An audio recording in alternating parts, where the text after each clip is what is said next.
I'm 29F, married to my husband, 30M, whom I'll call Alex. Alex and I met in college during our freshman year. We started off as just friends and got married 7 months ago. I've gotten along with his family, but we aren't super close, though we're friendly enough. The problem is that Alex has begun to make me incredibly uncomfortable.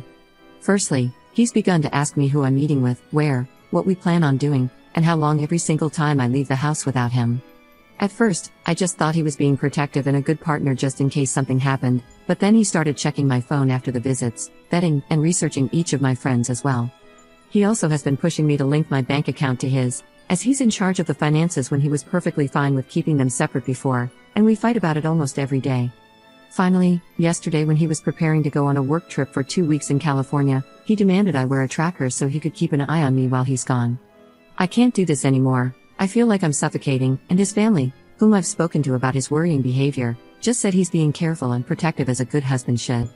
I need to gather my things together and find a way to be gone before he gets home without tipping him off. He's always threatened that if he ever found me cheating on him, he'd file for divorce the same day. He even keeps a filled-out copy in his desk. I'm going to submit those the day I leave.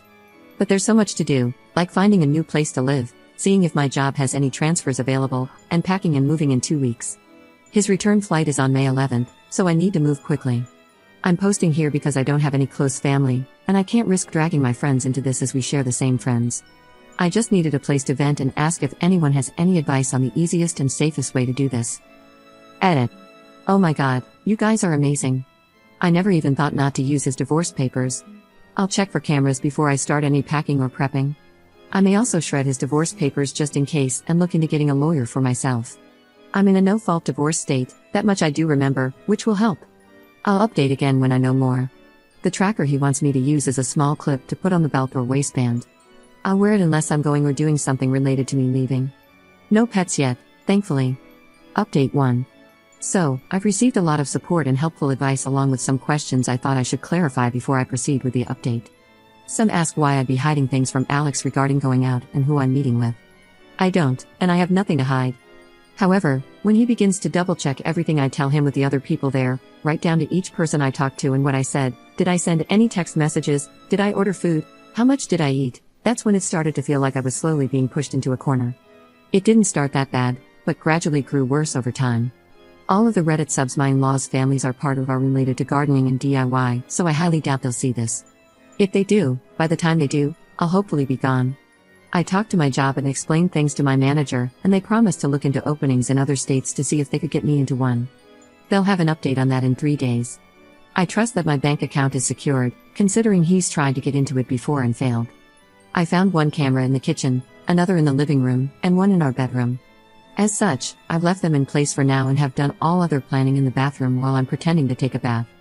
I'm honestly staying away from the DV services as my sister-in-law is unfortunately higher up in those considering she volunteers there, and I have a feeling if I did show up there, they would know in a heartbeat. I can't look for apartments until I get the update from my work, but either way, I'm still going to be leaving the state.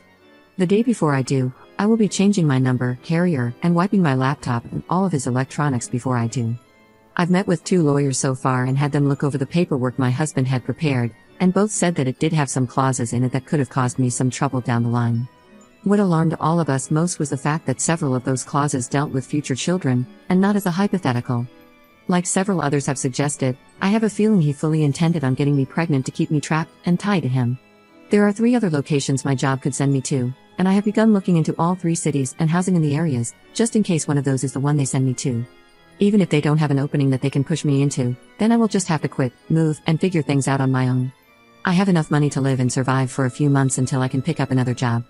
Unfortunately, all of our friends are mutuals and would likely be unaware of the consequences of saying or sharing anything I do or say with my husband. I don't have any surviving close family, and obviously, my in-laws are not a good resource to rely on. I am on my own, unfortunately, other than the wonderful bonds I've begun to make here. I will update again if I get more information or if something else happens, otherwise, I'll update when my work gets back to me. I do plan on leaving before he returns, though, just to make sure that I'm not anywhere near here at that time. Update 2. Good news, my work has an opening I qualify for that will not only shift me across the country but also comes with a salary increase as well. I've started telling my in-laws and friends that I'm planning a surprise outing for when my husband gets back for just the 2 of us. This way, people won't give me odd looks if they see me out and about. I've even gone as far as asking my mother-in-law to show me his favorite recipes. Meanwhile, I found a moving company that, while small, is willing to work in a storm. The reason is that in 5 days, we're supposed to get hit with a large storm front. I plan to shut off the breaker and say we lost power if he asks, just as several people here suggested, and even send him a short clip of the storm. I will have all of my stuff moved that afternoon, and I will be flying out once the weather has cleared enough to do so. I have a lawyer who will push my divorce through, and I filled out the necessary paperwork so that I don't have to be here for it. I'm not suing for assets or alimony, and I've shredded his divorce papers as well. I've set up a cheap payphone plan through Cricket until this is all said and done, at which point I will find a new carrier, number, and phone. This one is being wiped and left behind. My laptop is provided by my work, and the IT department inspected it thoroughly, and it was clean, thankfully. No other electronics aside from my laptop. New phone will be coming with me. If Alex needs to talk to me, he can do it through my lawyer. Not sure if anything else will happen. My fingers are crossed that he doesn't think anything's amiss until after I leave, and I'm not turning the breaker back on when I do. He can do it when he gets home. My work is covering the plane ticket, so at least that expense is one I don't have to finagle. Update 3. It's been a busy week, but I've gotten so much done. Firstly, I am now out of the house and am currently in a hotel while I look for an apartment. It's a big city, bustling with people no matter where you look. We had a pretty bad storm system hit back home that actually lasted 2 days. High winds, thunder, lightning, and even hail were everywhere. I didn't take much from the house, just my documents, clothes, and important sentimental items. I left all of the furniture and electronics behind. I cleaned the house top to bottom and took pictures on my phone so he couldn't claim I damaged anything when I left. My lawyer has already started divorce proceedings, and my husband will be served on the 8th. His plane is due to land early in the morning, and the sheriff will be there at the house waiting for him. He is very much about public appearances and reputation. My lawyer will be calling him as well to inform him that I am more than willing to air out everything to the public about his actions if it means securing my freedom from him. I will go to court as long as I must to get this pushed through.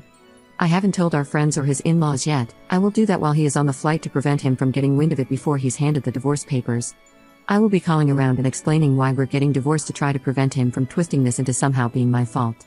I don't want him trying to claim I had an affair or something, so I want to get the truth out before he can twist this. I'm doing okay, just tired, but yet I feel almost jittery and off-kilter. I keep looking over my shoulder and monitoring what I say even when I don't really need to anymore. Hopefully, that will fade soon. My work is covering the cost of the hotel, and I'm working on getting my other things in order. I also need to find a new general practitioner as I want to get a full test just to make sure everything is okay. I don't know when my next update will be, probably when the divorce papers are filed or if we have to go to court to push them through. I will try to keep my head up, but it feels like I'm in a whirlwind or something with so many things to do and think about. I kinda thought it would be easier once I got out of the house, but while the fear is smaller, somehow the number of tasks only seems to have grown. Update 4. Sorry I haven't updated for a while. Things got hectic and a bit chaotic, honestly. Firstly, I'm still working on getting an apartment and have applications in at 3 different places. Hopefully, I'll hear back from them soon. I'm still going into work here at the new location, so I don't have to worry about burning through my emergency savings completely. I've gotten a lot of emails from Alex, his family, and our old friend group asking question after question. I have only sent one return email to Alex, explaining that I don't believe we are truly compatible, and it is best we separate now. That his treatment of me, when I'd done nothing to deserve such, was just as much of a deal breaker as cheating was for him. I ended the email with the statement that I would not be contacting him further and anything else he needed to pass on to me or vice versa would be done through my lawyer. For his family and friends, I just typed up one email outlining everything that had happened and why I left. I told them I wished them no ill will but that such treatment of his wife and partner was not acceptable. That should Alex get remarried in the future, I wish they would help support both partners and not just Alex. Alex, from what my lawyer told me, was livid when he was served. The sheriff actually ended up booking him for assault on an officer and menacing due to the threats he was shouting. His father bailed him out in a few hours, but with the testimony of the sheriff, my lawyer believes I have a very good chance at getting a restraining order.